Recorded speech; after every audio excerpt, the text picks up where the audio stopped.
Normally, there is one deputy referee and 3 umpires working in the racket control center who are responsible for testing different aspects of the rackets. When the racket to be tested is sent to the racket control center, the first umpire shall confirm the information on the paper envelope and record it on the racket control form.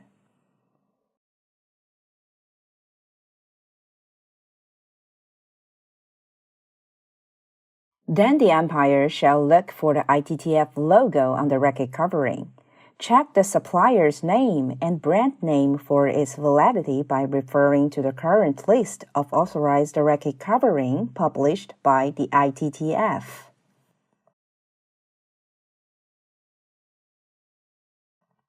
Check both sides of the racket and record all the information of the coverings on the racket control form.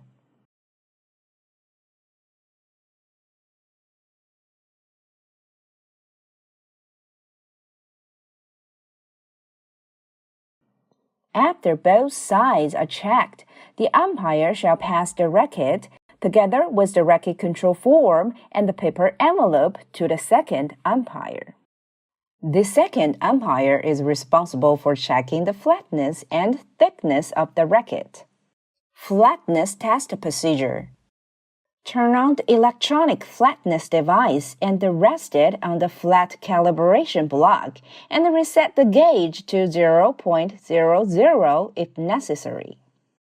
Then place the device across the rubber, being sure that the device is not resting on the raised molded branding area of the rubber. Record the reading. Perform at least 2 diagonal measurements on each side of the racket and record the highest magnitude reading.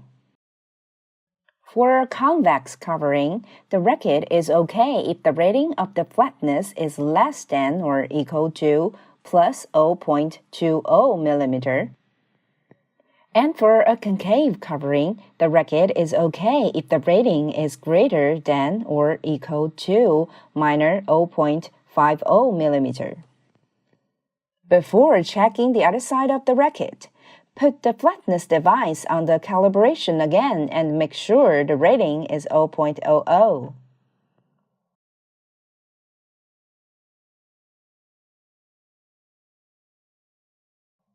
Thickness test procedure. Turn on the gauge and rest the device on the flat calibration block and reset the gauge to 0.00 if necessary. Place the device across the rubber such that the gauges contact the point rested on the blade. Being sure that the device is not resting on the raised molded branding area of the rubber. For each side of the racket, perform and record 4 measurements in the different orientations.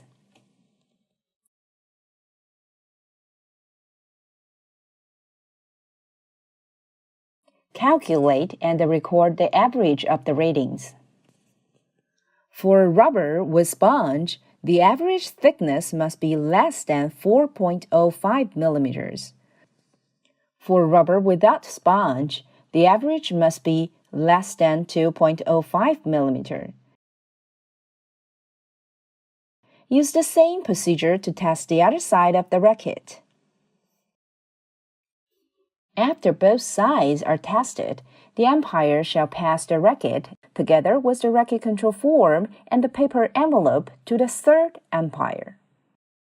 The third umpire is responsible for the test for volatile organic compounds, and its procedure is as follows. Prior to measuring each side of the racket, rate the background VOC level by turning the cap to the open air. Record the background rating on the racket control report form.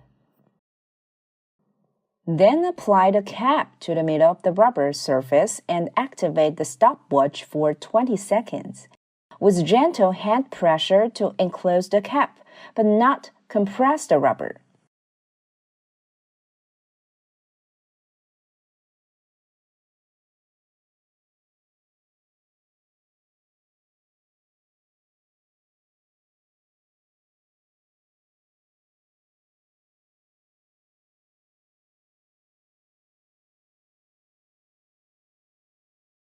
Record the rating on the same form. The difference between the rating after 20 seconds and the background rating is the real rating, whose current limit is 3.0 ppm. The tolerance is plus 0.3. Test the other side in the same way. After all the procedures are conducted, the umpire shall put the racket back into the paper envelope. If the racket has passed all the tests, the envelope with the racket shall be sent to the call area. In case of any failure of a racket test, the umpire shall put a red sticker on the envelope containing this racket and send it to the referee together with the racket control form.